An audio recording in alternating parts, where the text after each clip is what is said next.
Hello everybody, and welcome to ShadowCast. Tonight, we will be discussing the unexplained disappearance of Calico. I've got here with me Calico. I've got here with me my co-host, of course, Cayliegh. Yes, hello, I'm here. Yes, Cayliegh is here, and kind of a creepy set of circumstances, especially this case. This is one of the probably more well-known. Intensely creepy. Yeah. Because there's... this is one of the probably more well-known. Intensely creepy. Yeah. Because there's evidence involved. Right. And we actually did a good bit of research beforehand, just tonight, where we kind of, you'll see, where we kind of mapped out the most kind of area that she was, that she disappeared in. Mm-hmm. So, all right. But first, before we jump into any of that, we have to go over This Week in Weird with Cayliegh. This Week in Weird. Are you Cayliegh, ready? Yeah. You've got 3 stories for us from this past week that are just absolutely bizarre. Yeah. Said shoot him at us. Really? Yes, I'm not nice. kidding. My first, literally the first one is, female customer unhappy with haircut goes back to shoot barber. In San Diego, 29-year-old Adrienne Blanche Swain got a haircut at 619 Barbershop, then returned out a gun, tries to pull the trigger 3 times, but the gun jammed. An employee at the barbershop then tackled her to the ground, rightfully so, and held her until the authorities got there. And the barber she was attempting to kill, his name was Manny Montego, and he said that the haircut she came back with was not the one he gave her. She had messed it up with razors, and she had like a bald spot on the side of her head, and she attempted to come back and say that he'd done it. And a sergeant who responded to the scene said that the gun did in fact have bullets in it. But it malfunctioned. Wow. And she is now facing charges of attempted murder. So this isn't even a case like she gets a haircut, she doesn't like it, she wants to get some money out of it, so she fucks it up, goes back. No, she actually just needed an excuse to kill this man. Yeah, for some reason. And as far as I know, they had no, relationship at all. He was just the dude that was cutting her hair. Oh my god. See, that's one of the scary things about the world. Yeah. There's just crazy people out there. Fucking right, loony. You could be cutting someone's hair, just doing your job for the past 20 years or whatever. One chick, she leaves. You think her hair looks like shit, but hey, that's what she asked for, right? She wanted it that way. And then she comes back and clearly she shaved a patch out of it. Yeah, she said she had a bald spot on the side of her fucking head. You're a fucking moron. Now, I don't know. I don't know about getting your hair done is not cheap. And for me, it costs upward because I have long hair, around $150.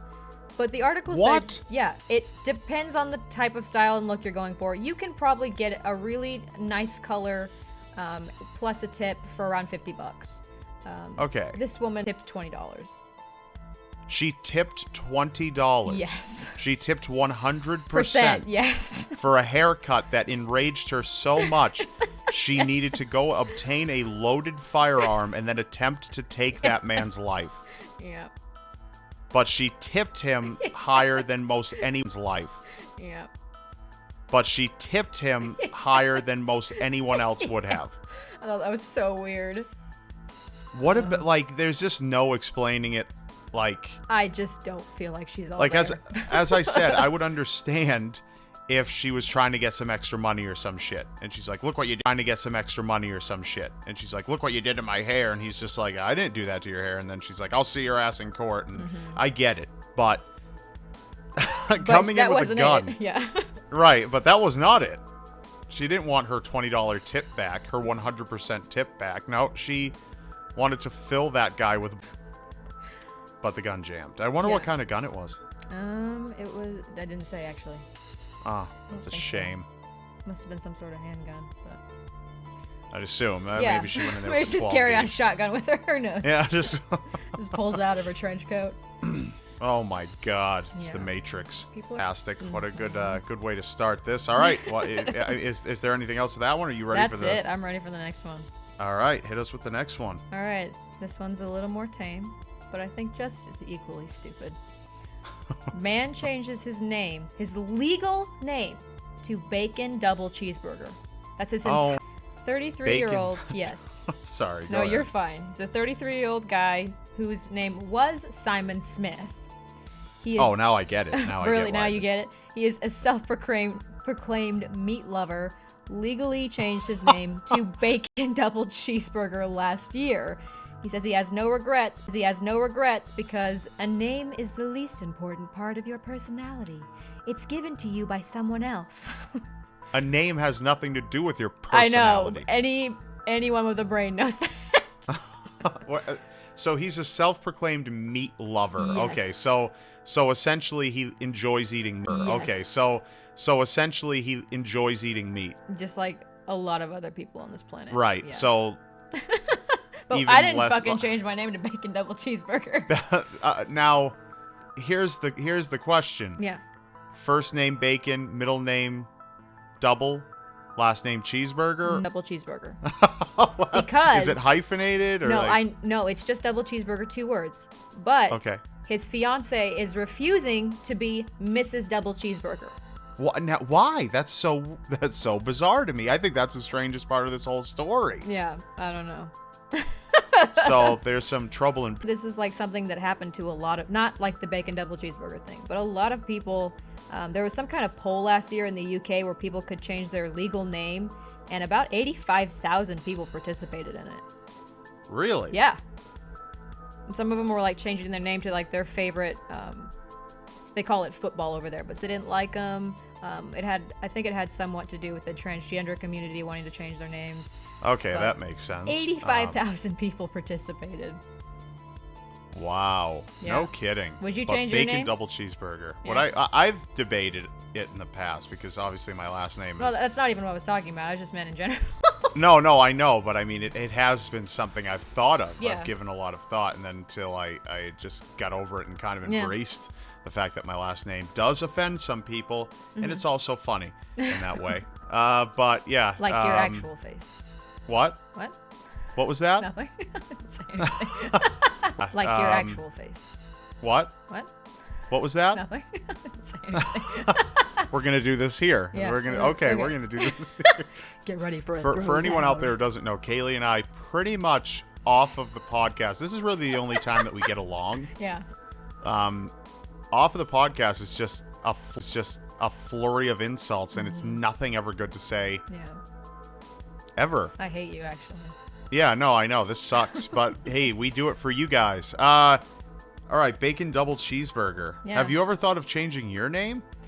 No, but because I've always wanted to publish a book. A pen name. Yeah, A pseudonym. Yep, a pseudonym. A pseudonym. All right. So what's your pen name? I can't tell you. Got it. Defeats the purpose of a pen I name. know exactly what I want it to be, but I can't tell you what it is. I have a pen name. Okay, what's your pen name? I'm not telling you that. I'm not telling anyone that. Okay. Hello. All right. I'm telling anyone that. Okay. Hello. All right. I do, though. I I get do, it. though. I get it.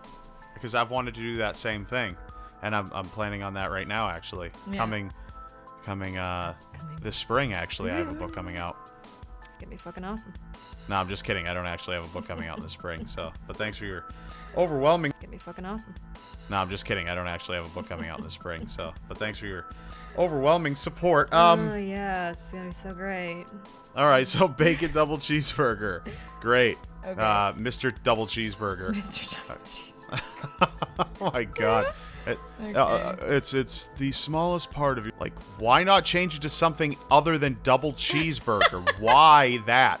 And even so, you're a self-proclaimed meat lover. What the hell? How is a double or a bacon double cheeseburger? How is that like the pinnacle of meat It's in the really world? not. You could name yourself steak, like ham steak or something like that. Cheese on it, and you got bread in your name. Cheese and bread also in your name. Yeah. Shouldn't it just be meat? I mean, really, if you're trying to get that point across that you're a Just self-proclaimed name meat yourself lover. Meat. Just name yourself Meat. Meat Man. There you go. Meat man. Boom, problem solved. There If you you're go. listening in, there's, next time you go for a name change, just try that one next until you change it again after that. Oh. Because this is America, ladies and gentlemen. That was the UK. but okay.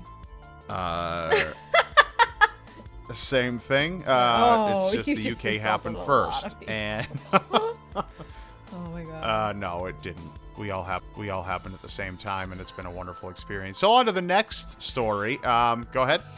This I saved the best for last this time. Are you ready for this? Okay. Knife-wielding monkey terrorizes Brazilian bar after guzzling some rum. Some rum. This is not a joke. I looked it up to make sure. And let me just dive into this right now. Okay. In Patos, or Patos, I don't know how to say it, Brazil, a capuchin monkey wandered into a bar, sampled the leftover rum left behind. And people are just watching this, just like, cool. Yeah. And which, if you think about a few glasses of leftover rum in a tiny monkey, right? How drunk he was. And then, on top of a drunk monkey, he manages to get a hold of a kitchen knife. Apparently, about as long as, but only men. He left the women alone. Yeah, because he's trying to get them all for himself. And there's actually, this is part of the reason I believed it, that and because there's so many news reports on this.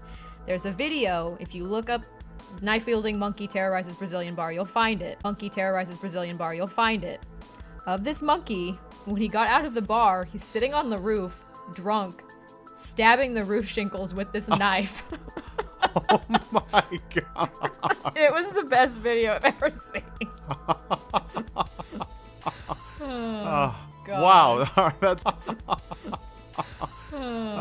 God. Wow, that's amazing. Yeah. That's terrific. I read that and I was like, there's no fucking way that's real. And then it was. And it's the best thing ever. He chases guys out of the friggin' bar, and of course they're all freaking out. Yeah, of course they are. There's a fucking monkey chasing them with a knife.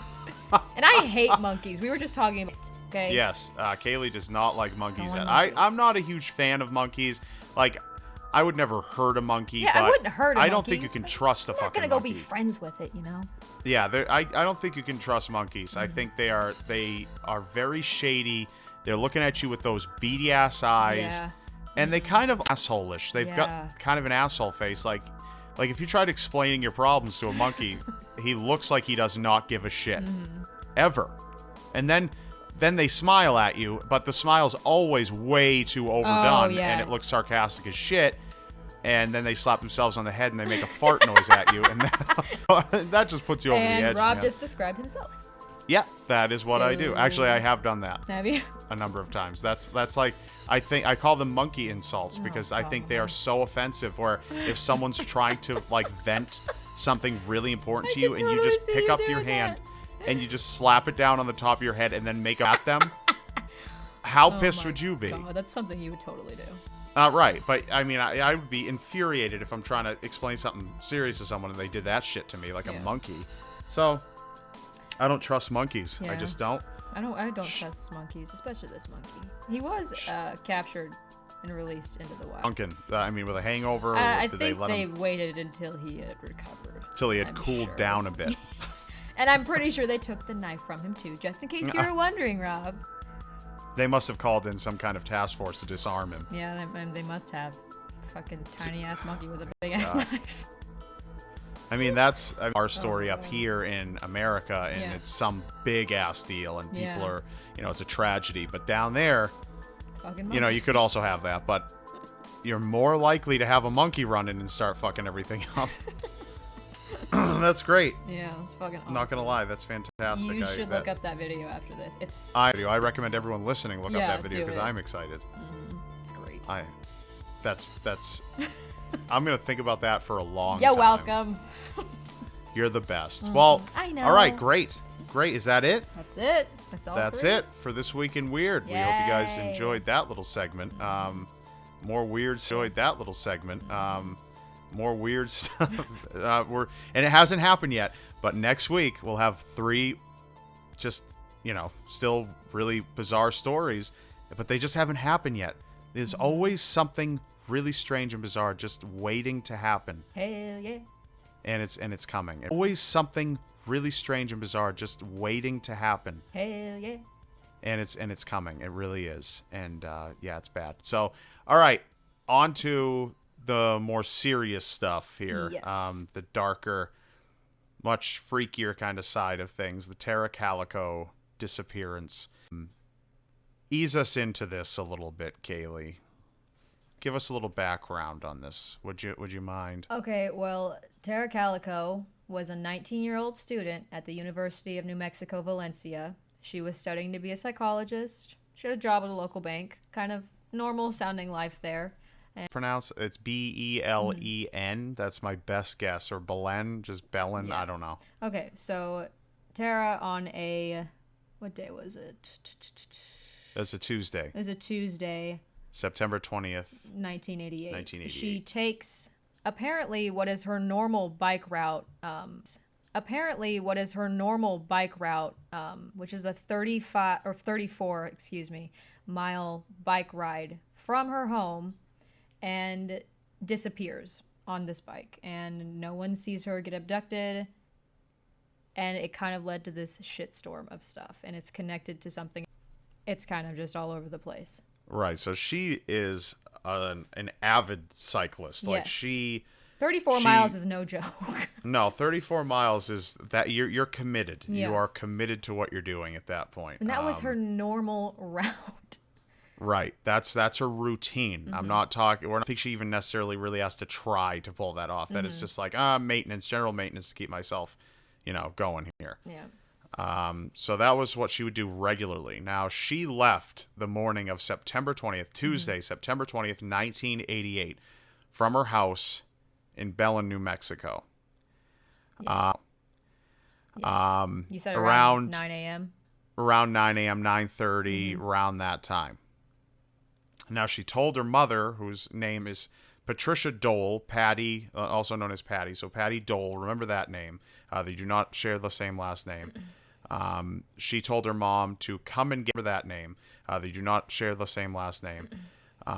She told her mom to come and get her if she was not home by noon, because she had a tennis date with her boyfriend at 12:30. So first of all, she's going to bike 34 miles, and then she's going to play tennis.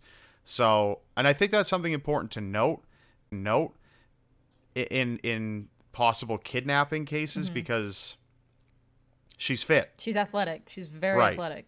Very athletic. She can put up a fight. She can run. She can do, a lot. She can outmaneuver certain people. Not the best target to. Yeah, that's kind of not the best idea. No. So, of course, she didn't come home. Yeah. By around noon. And she was when she was riding her bike, she was listening to her Walkman cassette player. Right. Here's the thing. I don't know how people do that. Yeah. That drives me absolutely crazy. Really? I do that all the time. It brings your awareness down. Yeah. I've stopped doing it for the last several years, but I used to do it all the time. Right. That is just, I can't. Like, I've ridden a bike before with. I can't. Like, I've ridden a bike before with headphones in, and you just never know if you're all of a sudden going to get whaled by a car or something like that, because you don't know, you can't hear it. I can't do that. I know some people that drive because they're like their stereo's broken or something like that, and they put in headphones. I can't even do that. I can listen to music cranked, but something just feels wrong. Yeah. How they know that she had her Sony Walkman on her is, first of all, she used to use it all the time, but also pieces of it were found on her route. And then, that she like, was riding on. 20 miles away or something like that, there was another piece of it, and her mother believed that she was leaving a trail. That was 20 miles? The correct Walkman was found 20 miles east of that route. Okay. So that's interesting, because here's what we did. We went into Google Maps here, and we went to Belen, New Mexico, and we don't know exactly what house she lived in. Found Highway 47. Now, this is the road that she was on. This is the road that she always took, I guess, to go biking. Highway 47. Now, Highway 47 runs north and south. The most logical way she probably went was south, because when you go north on Highway 47, there are a bunch. It's all residential. tons of houses. Now, that's the way I would have taken, because you're just weighing the, you've got witnesses everywhere for everything. But that's how Tara you might think. have been different. Right, that's how I think. Anything were to happen, if you were... Tara might have been different. Right, that's how I think. Anything were to happen, if you were to, even wipe out on the bike, there's help right there. So that's how I think, but I don't know if she thought the same way, but I don't think she did.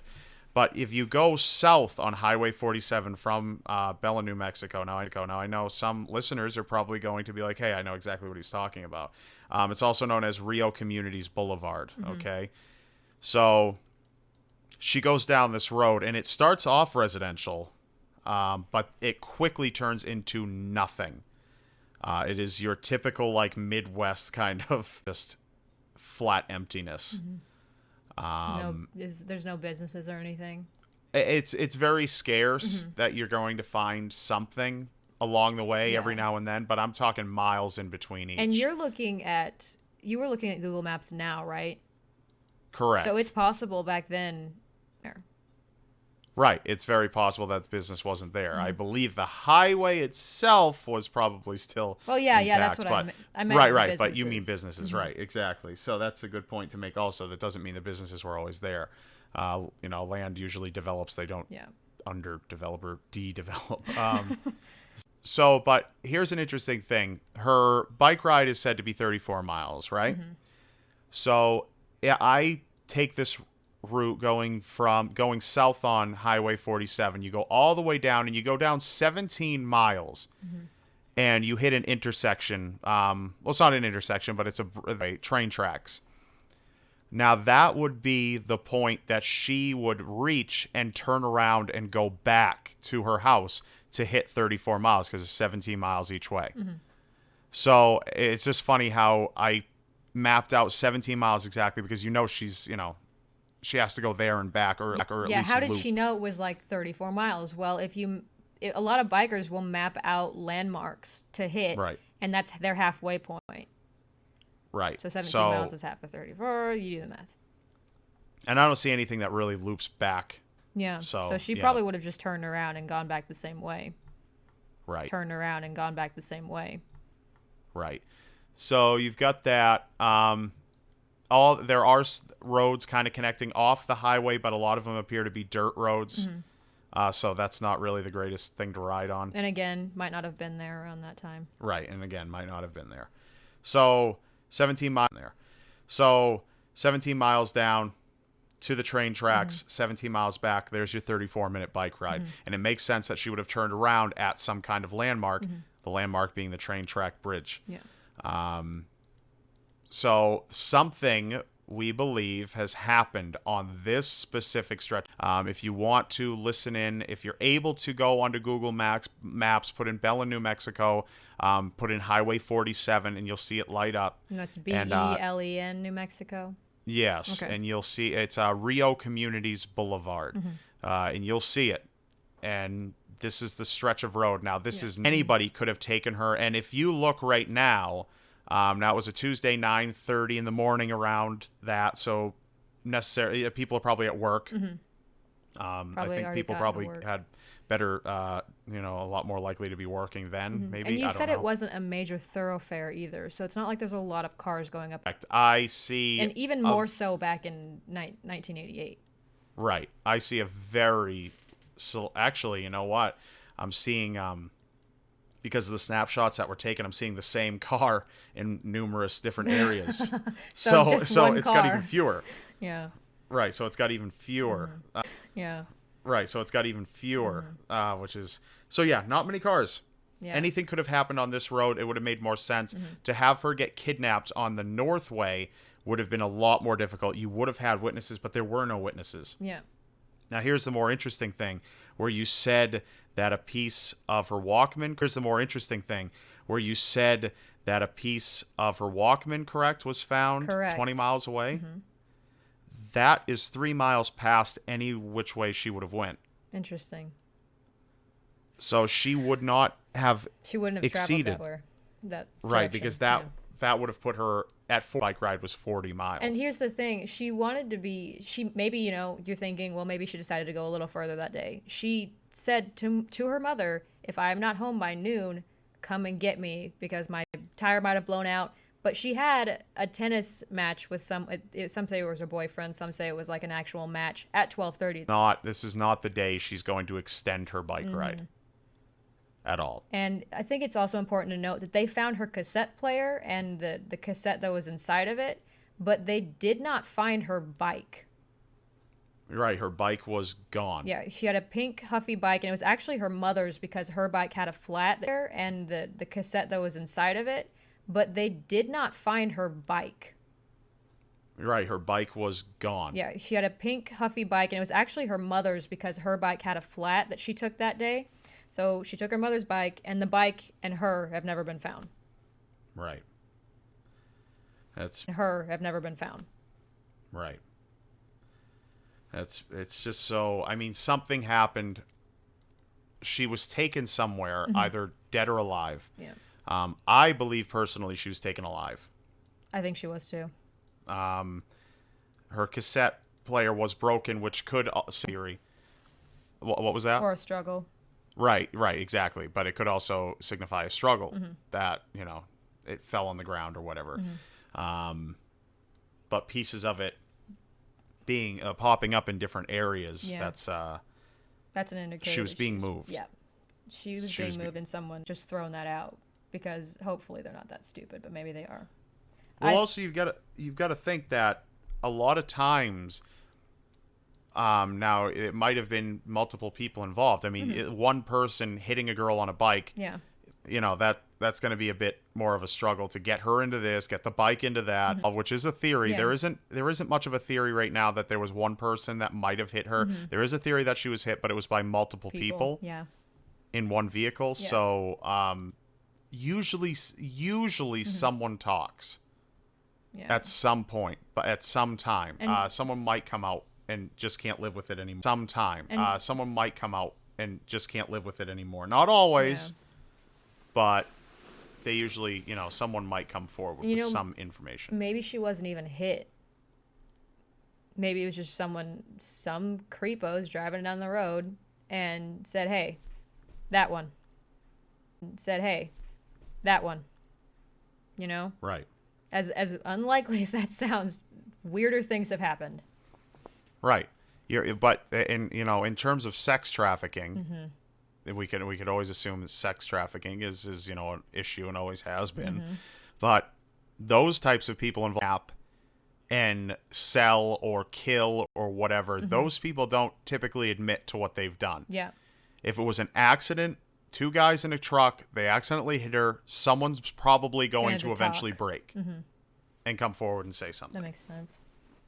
Yeah, because usually at least one person starts to feel guilty about it. Oh, more of it points to a sinister kind of deliberate act that someone... there was some foul play involved in this, which is just terribly sad. So... Yeah. Man. Okay, so... Man. Okay, so she disappears. They search for her. They don't find her anywhere. Right. And then tell us what happens in Florida. Now, this was June 15th, 1989. A Polaroid photo is found in a parking lot in Florida. It's found by a woman, and apparently she found it in a parking space beside a white van where the whole back of the van was windowless. Yeah, she saw the van going inside to get groceries. Parked is where she found the photo. Right, okay, right. So the van was already gone, which sucks. Yeah. That she finds the photo there, and the Polaroid photo displays an unidentified young woman and a boy. Now, the boy has his own story, which is that too. But the girl in it, now both of these people, it's a young boy, maybe around, I don't know, maybe 10 years old or something like that. But then there is a teenage girl who is bound and taped around her mouth. Yeah.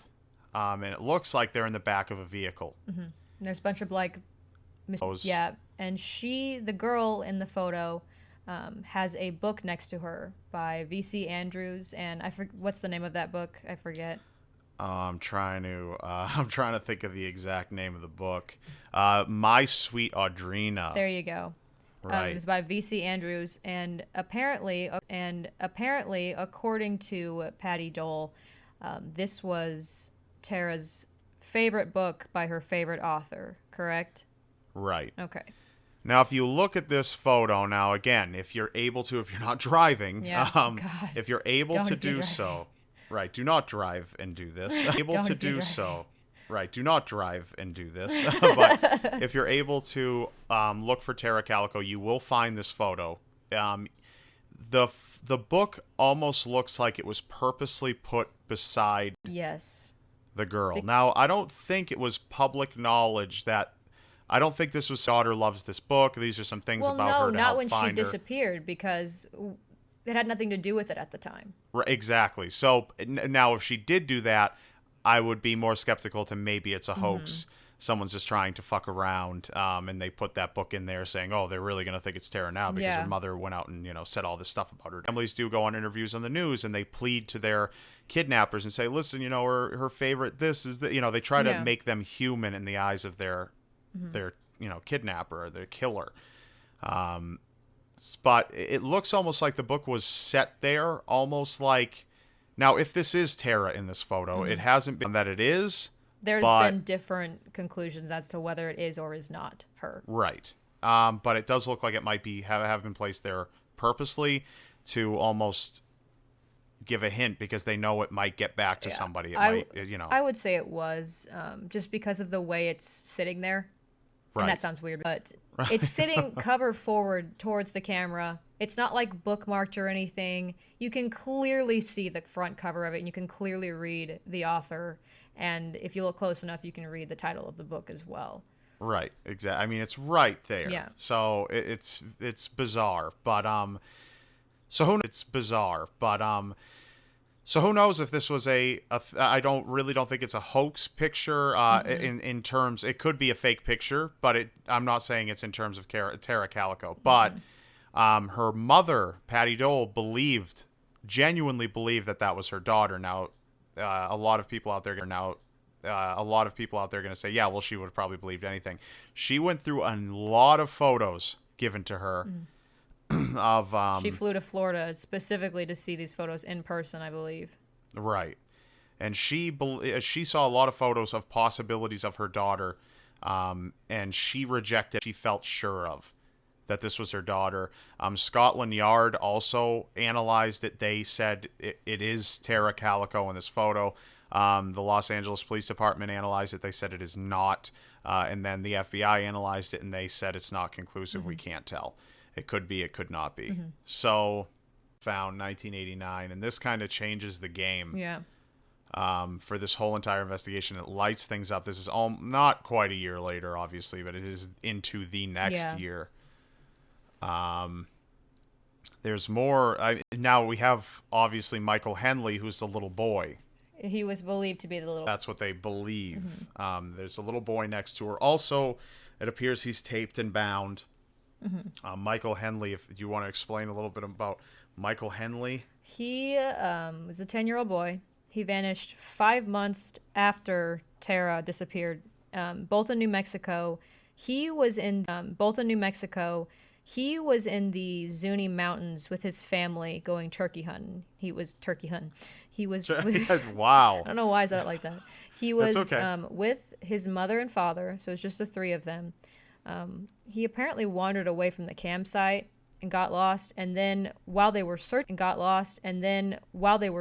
for him, a heavy snowstorm just came down, and they were unable to locate him. With 400 volunteers, and the last time he was seen, he was wearing like a flannel shirt, pants, and tennis shoes, so not exactly winterproof. With 400 volunteers, and the last time he was seen, he was wearing like a flannel shirt, pants, and tennis shoes, so not exactly winterproof. And they also theorized that if he had died of exposure and gotten hypothermia, Something that you do when you get hypothermia is called terminal exposure, and gotten hypothermia.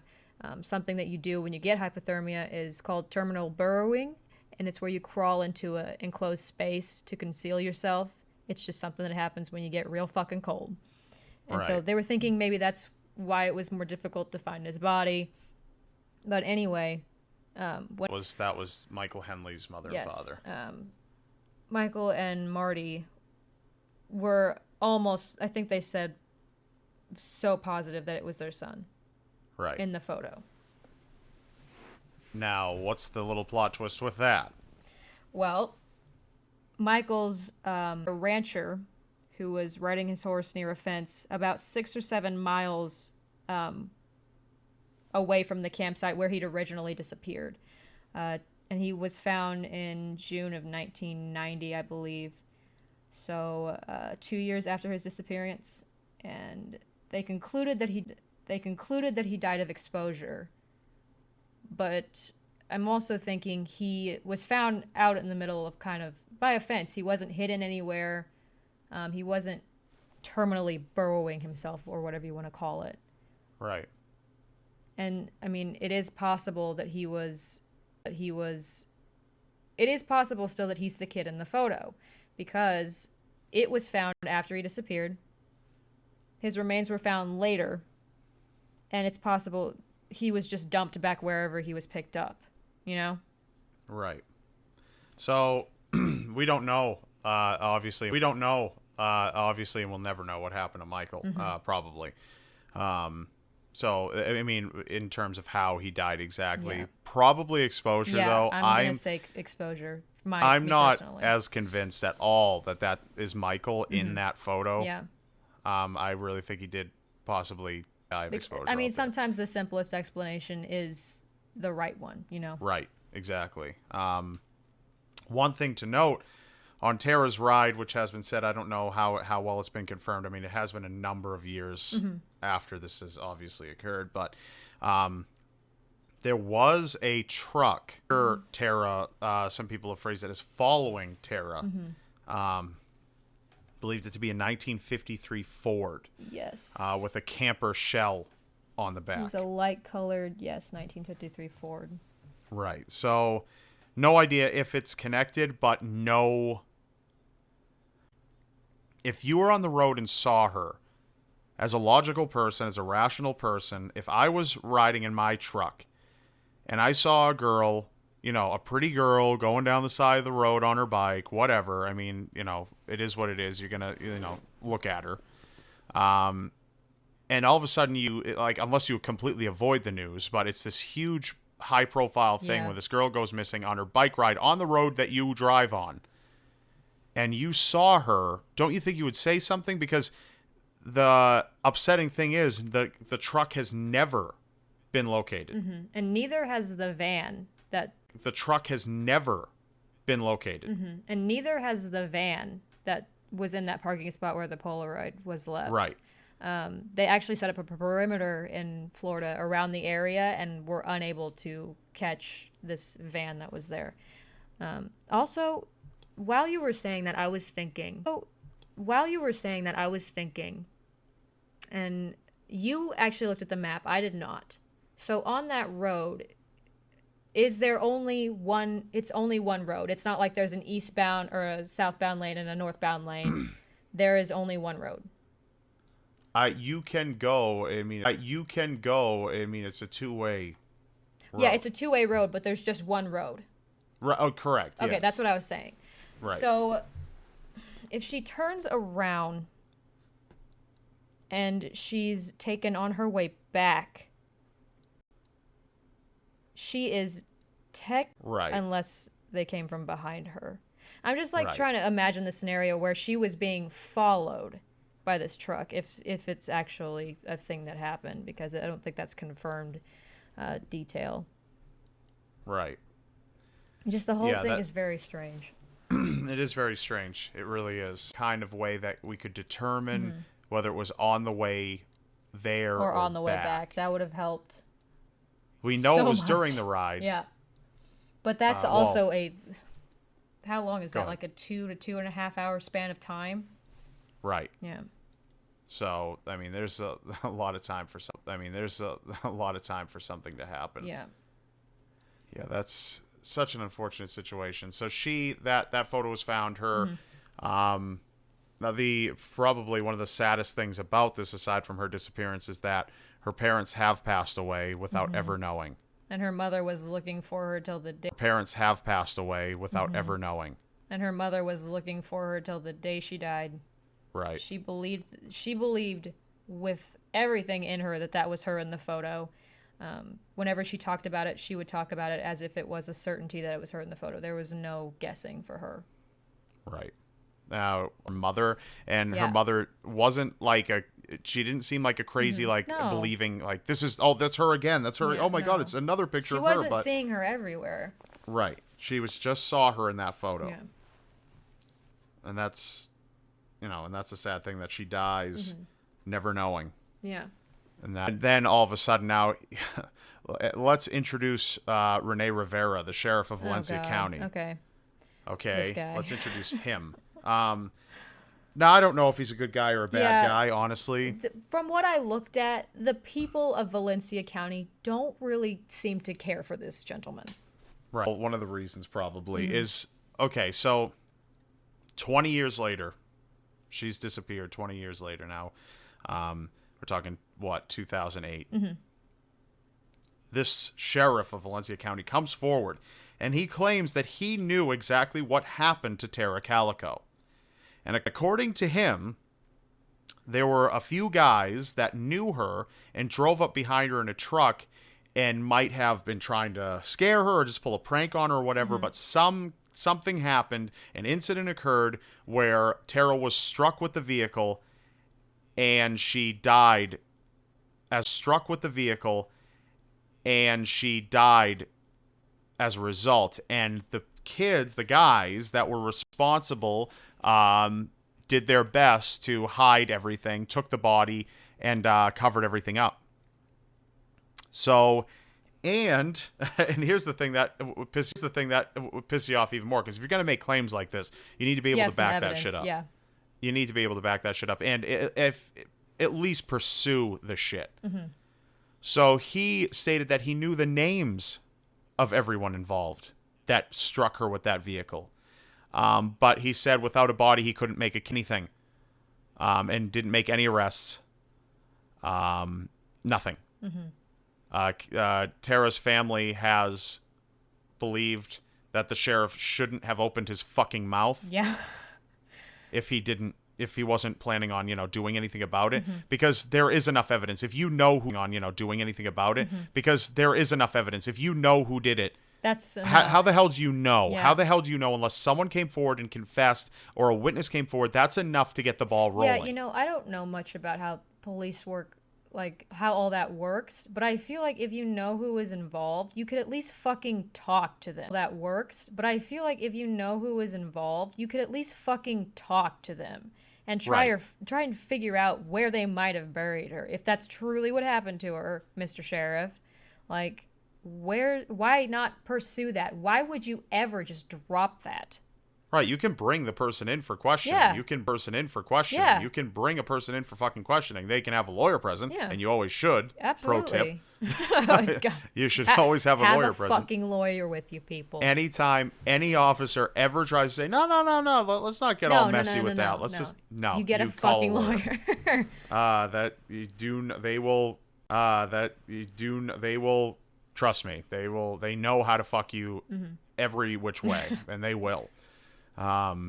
Maybe you didn't even do what they get you for, but a lot of the time, and it's unfortunate. There are plenty of amazing cops out there. Not My to dig at grandfather was cops. one of them, right? And but there are some out there that are just looking for a confession, and that's from pressure from the department and everything. And that's like that. another thing. A lot of these people have been trained to interrogate. They know how to get information out of you. Right. And but like, why not? Why not bring someone in? Why not bring someone in? Right. Yeah. Those poor fucking people. Right. And what type of person does it take to go, I know who did it? I know for a fact who did it. I just don't have enough evidence, so I'm not even going to tell you who. 20 years later. I mean, and I get maybe trying to protect, even then, if else, you've got to get something else. But in October 2013, there was a task force that was established solely to cover this case, solely to investigate and try to solve this cold case of Tara Calico's disappearance. Composed of 6 people. I feel like that's something that a lot of I feel like that's something that a lot of cases like this don't get. Right. You don't get reopened to like go back and reinvestigate as much as you fucking can. But this one's particularly strange. Right. Now, there were 2 more photos that did kind of come up that were shown to Tara's mother. I believe, were they sent to the police force in that town where the photo was found? What was it, I Port believe St. so. Joe, Florida. Yes. A construction site in California. It's just a blurry photo. There's a girl's face. She's got tape covering her mouth again. But the thing to note is there's light blue striped fabric behind her. In the original photo that people believe is truly Tara Calico in that photo, there is a blue striped pillow. Is kind of consistent. So it was also a thing to know that this type of film wasn't available. It wasn't around until June of 1989. Correct. Now that's the same kind of instance with the original Polaroid found, that these pictures couldn't be taken the day and months later. Yeah. So another thing, again, to consider. So she might have been alive for months. Now it's kind of weird that she's just being... See, that points more to less sex trafficking, because the people who kidnap for sex trafficking, they don't keep the people around. It's a business. This is, you get them into circulation. Now, some truck drivers, correct me if I'm wrong, have said that they've seen someone resembling Tara Calico at strip clubs and working as prostitutes or whatever. Across the southern U.S., but that's, that is so... Obviously, no one's been able to follow any leads on that or confirm anything. So obviously, no one's been able to follow any leads on that or confirm anything. So... Right, so that is basically meaningless. Yeah. But that would be more likely of what happens in the sex trafficking industry than keeping people for months. So that itself says something about that. If that is Tara in that photo, that points to not sex trafficking. This points to almost like an Elizabeth Smart situation where a crazed lunatic broke into her house and took her for, however long. Yeah. Now, he has her months later, a book. She has her favorite book next to her. This is kind of, they will give a little bit to keep you kind of settled and calm. Yeah. Right. Some kidnappers have built cells for the people they kidnap and put TVs in them and a nice bed and, video games, and they get to listen to the radio. They keep you well fed and Right, sometimes. Right, sometimes. Sometimes and they that don't. Was another thing to note about the photo is both parents said that the kids looked healthy. Like they were being taken care of at least. And they said they were thankful for that. Word. Yeah. Yeah. Now, another, freaky kind of result of this is that people do get brainwashed. The kidnapper will, a lot of the time, eventually trust the person they've kidnapped to go out into public. And not run away. And the person doesn't run away a lot of the time. Even though they have perfect opportunity, they won't do it. They've just, their thoughts have been so invaded for so long that all their own preconceived or their ideas that they've been taught about self-preservation by their parents and everything like that, they go out the window and they're being replaced by this, I need this man, I need this whoever it is. If I don't have them, my entire family, the blah, blah, blah, blah, blah. Now, it's very unlikely. Here's the thing, though. It's very unlikely she's alive, but here's the thing. There have been stranger cases out there. There was one instance, I just did an episode actually on this, where a girl was kidnapped their family home for over 20 years. Oh, that fucker? And no one had any idea. Oh, my God. That made me so mad. Now, it's been a long-ass time since Tara disappeared. It's over 25 years or more. Yeah, it's been what, I think 27 or 8 years. Yeah. Something like that. Yeah. That's a long time to brainwash someone. Right. And actually, I think I read somewhere that the theme of that book that was sitting next to her was actually the brainwashing. That was kind of the idea surrounding the whole plot of that particular V.C. Andrews story. Interesting. Mm-hmm. Interesting. Mm-hmm. I have no idea. I've never read it. Yeah. I don't read it. And that's V.C. an Andrews. unconfirmed detail. I just read that somewhere. I don't quite remember where. Well, let's look it up right now. All right, you did that. Let's look it up right now. Okay, so the story features diverse... While you're doing that, why don't Yes. I talk about the third photo? I mean, I've got the line right here. Keep the third photo. I'll just read this line really quickly. Ahead. The story, My Sweet Audrina by V.C. Andrews, the story features diverse real-world subjects such as brittle bone disease, rape, post-traumatic stress disorder, diabetes, and autism in the haunting setting of a Victorian-era mansion.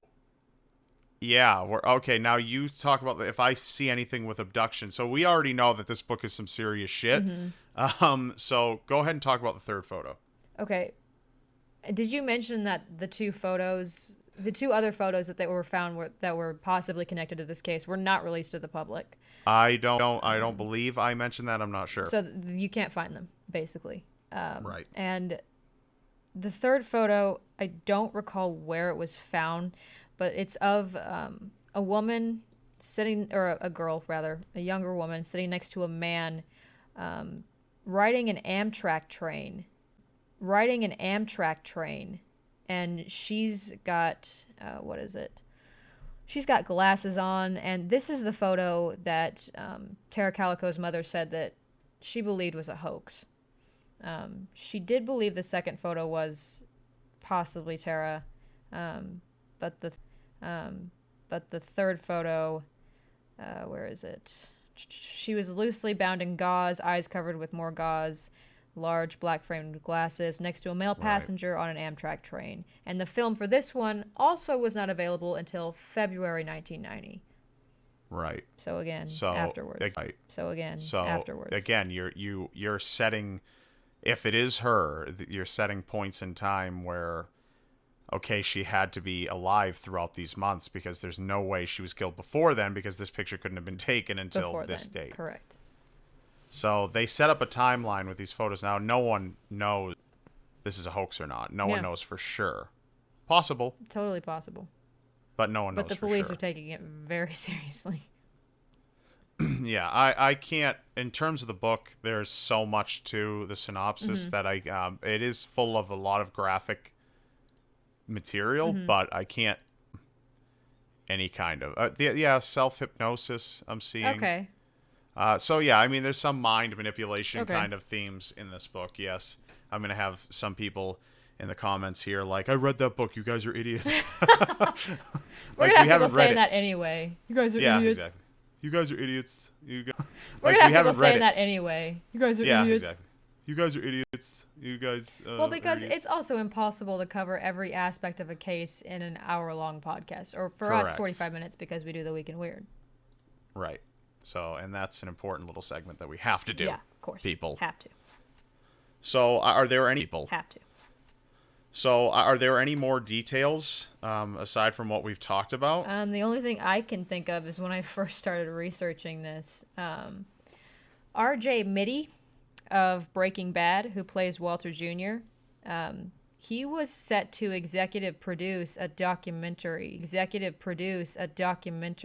on the Tara Calico case, because he knew Tara Calico's stepsister, knew the family, but I guess the funding fell through or something, because it seems to have never been made.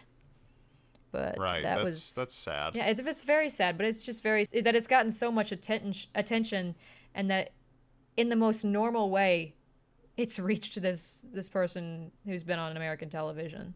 You know. Now, is this post Breaking Bad? I think it was during. Oh, okay. I want to say it was happening during. He has for a while. Good one, Rob. Yeah, so that's about it. I mean, that's pretty much all the details we could fit into an hour. Yeah, I mean, there's really no more. There's been basically no other. How am I trying to say this? The girl in the photo.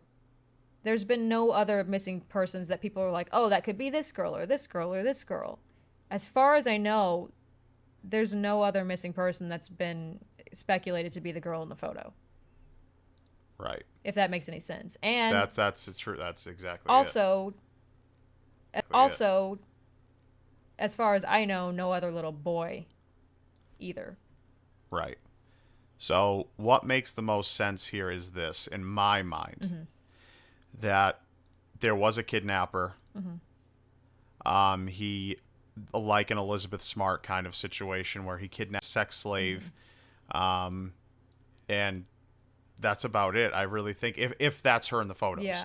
And that's another thing. If not, anything could have happened. I don't know how if we mentioned this or how we emphasized this, but it is not confirmed that that's her in the photo. Right. You know, and not confirmed at all. There's two sides. There's people who, right. And they're comparing photos of the two, and you know, believe what you want to believe. It's a disturbing picture, and it's a disturbing case in general. Right. Now, of course, we recommend that you, if you're not able to get to a computer right now, you know, obviously. Save it for later, people. Save it for right now, you know, obviously. Save it for later, people. Save it for later and go and do that and look it up yourself. You can look up, again, Highway 47, Belen, New Mexico, or Belen, New Mexico. I'm not sure how to pronounce it. I apologize for anybody who is so upset that I'm butchering the name of their town or neighboring town, whatever it may be. The name of their town or neighboring town, whatever it may be. If you know, I love to get fucking information on stuff like this from YouTube. Search Tara Calico on YouTube, and you'll find Rob's video there, but you'll also find other videos there on the case. Yeah, I covered her. She was one of my first episodes of Seriously Strange. I covered her. I covered situations are also very eerie. One woman found, or not found, opposite of found, disappears with having taken a few odd objects but left everything important. Certain things behind. But it's weird. We'll talk about it again at another time. But that's it for this episode, I think, of ShadowCast. Yeah. If there's nothing more that you have on your end. I think we pretty much covered everything we wanted to, so. Yeah, wait. I do have one more thing. Sorry. Okay. No, do it. Okay. So, the picture of the girl, there's a discoloration on her calf. All right, and part of her calf. All right, and part of the reason that Tara's mother was so convinced it was her was because Tara had a scar on her right calf, she said, in that same spot from a car accident she'd been in.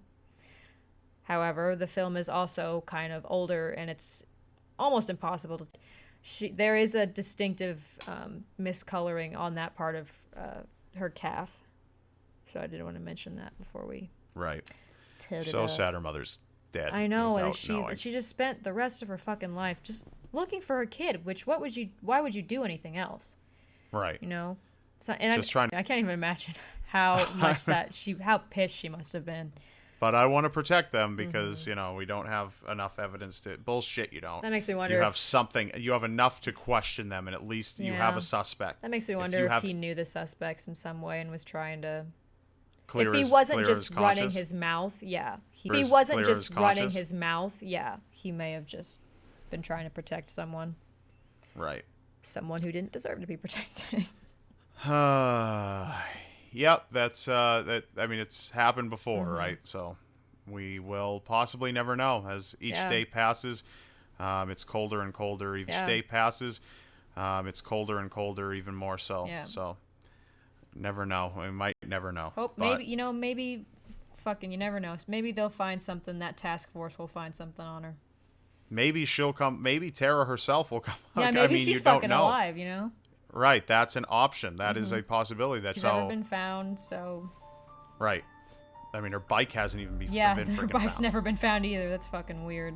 So, you know, and I don't know. It's a very, very bizarre kind of a thing. Very sad case, yeah. But that's it for this episode of ShadowCast. Yeah, be sure to check out for yourself. Do a little cup stuff and follow along as you hear this. Be sure to also give us a great rating on iTunes. And give us a heart there on SoundCloud. And give us a comment also with what you think might have happened. And also you can tweet us at the Rob Dyke and at Cayliegh Elise. And we will see you next Sunday with another light and dark episode of ShadowCast. Goodbye.